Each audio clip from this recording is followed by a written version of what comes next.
guest doesn't pussyfoot around pretty much anything, I don't think.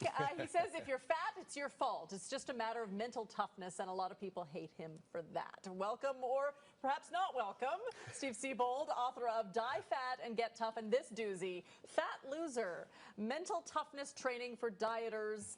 And on the back it says, stop being stupid. So thank you so much for coming on the show. And I'm such a nice guy, I promise you. He seems very nice. You don't sugarcoat things. This seems pretty rough. It really has to be, because we're living in this delusional world right now. Society is all over the world, really, that somehow this obesity epidemic is not our doing, and it is all of our doing. It's our fault. We need to grow up emotionally, get mentally tough, and fix it. So do you think a lot of people aren't mentally tough enough to do this? Like, if you're told, and you've been raised eating this processed food, and you're told that this is blue, aren't you going to think that this is blue?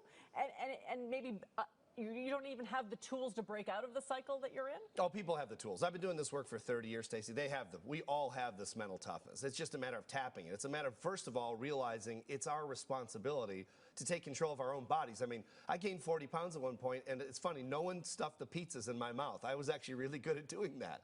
And so how can I blame anyone but myself? All right. People don't like your message, to be blunt, right? You've had death threats over this. Death threats all over the world. Unbelievable. Right. Why? You know, just saying the word fat, you know, it just sort of doesn't roll off the tongue very well. It sort of comes out clunky, and you think, should I even be saying that? You don't shy away from that word, though. No, it gets people's attention. It's not politically correct, but it really works, because that's what it is. It really is fat, and we've got to get into objective reality if we're going to solve a problem. You've got to realize you have a problem before you can solve a problem, and we don't realize that this is really our fault as a society collectively. All right, there must be something in your book you want to inspire people, calling them stupid and a fat loser. Stop being stupid. Stop being stupid.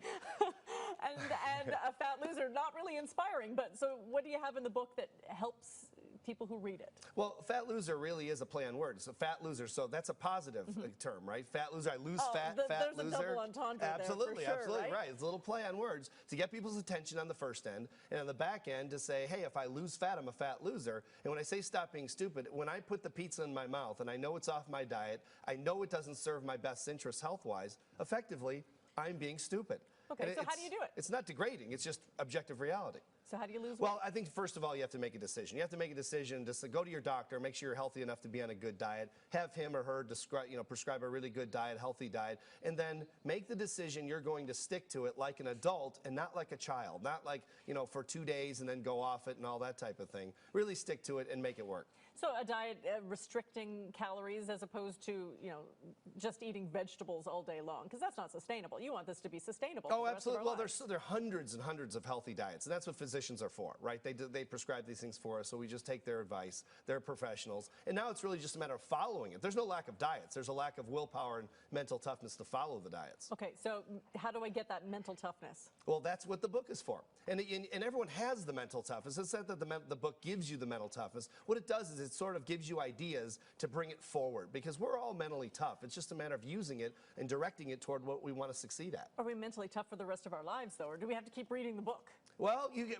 we're always mentally. This is a good question. We want to get kicked in the butt every time it kind of wakes you up. Feel weak, right? Yeah, it wakes you up a little bit. It's like reading a book on goal setting or any other thing we all know how to do. It just kind of, gets you thinking a little bit more, gets you more dedicated, and puts it on your top of your mind. It's like putting one of those pigs in your refrigerator. So every time you open your refrigerator, exactly. I have one of those pigs, actually. A big pig. He's ugly and he's fat, and I look at him when I go in the fridge.